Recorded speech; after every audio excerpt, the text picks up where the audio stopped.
दोस्तों, आज की कहानी शुरू करने से पहले एक छोटी सी बात बतानी है। पिछले हफ्ते जब हम अपनी एआई आवाज़ से हॉरर स्टोरी रिकॉर्ड कर रहे थे, तभी हमारे सिस्टम ने अचानक खुद ब खुद रिकॉर्डिंग बंद कर दी। लॉग फाइल में लिखा था voice interrupted by external source. और सबसे अजीब बात, उस वक्त स्टूडियो में हम में से कोई भी मौजूद नहीं था।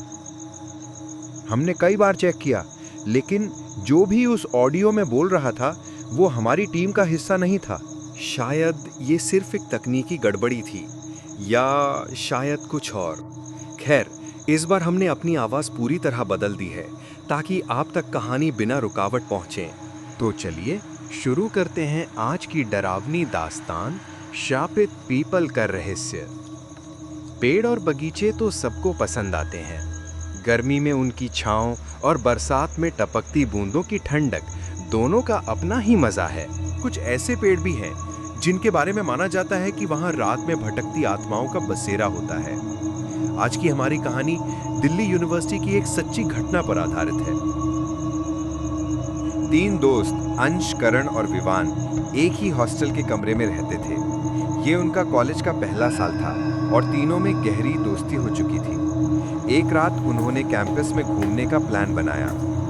सुनी सुनाई कहानियों के मुताबिक कैंपस के एक कोने में एक पुराना पीपल का पेड़ था, जिसे लोग मनहूस और शापित कहते थे। वहां जाना मना था, लेकिन रोमांच के शौकीन इन दोस्तों ने दीवार फांदकर उस इलाके में कदम रख दिया। करण ने उसे रोकते हुए उस पेड़ की कहानी सुनाई। कई साल पहले एक लड़के ने अपनी प्रेमिका की हत्या कर उसे इसी पेड़ के नीचे दफना दिया था।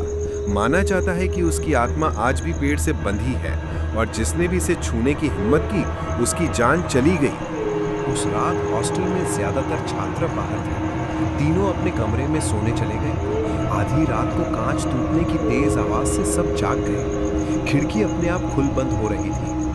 अंश ने डरते डरते खिड़की बंद की, लेकिन वह चुप और सहमा हुआ था, जो उसके स्वभाव के बिल्कुल उलट था। कुछ ही पलों बाद खिड़की फिर खुल गई और अंश चीखने लगा, वो यहाँ है, बिखरे बाल, पूरे शरीर पर घाव, वो मुझे मार डालेगी।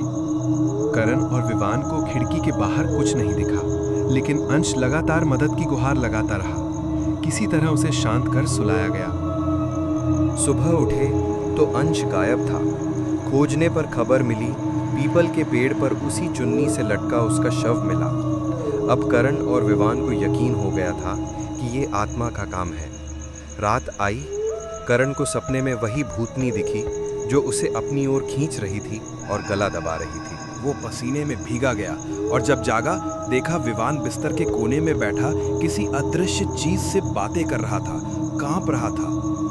करण मदद के लिए हॉस्टल वार्डन के पास भागा, लेकिन दरवाजा खुलते ही उसने देखा अंश दरवाजे पर खड़ा है, नीला पड़ा चेहरा, हाथ में वही चुन्नी, और धीरे धीरे उसकी ओर बढ़ता हुआ। करण की चीख पर अंश गायब हो गया। आज भी लोग उस रास्ते से गुजरने से डरते हैं, कहीं अगला शिकार वही न बन जाए। अगर आज की कहानी आपको पसंद आई हो तो लाल डायरी को सब्सक्राइब करना मत भूलिए, और हाँ, बेल आइकॉन दबाइए ताकि हमारी अगली डरावनी दास्तान सबसे पहले आपके दरवाजे पर दस्तक दे सके। लेकिन याद रखिए, अगली बार शायद वो दस्तक सिर्फ एक कहानी ना हो,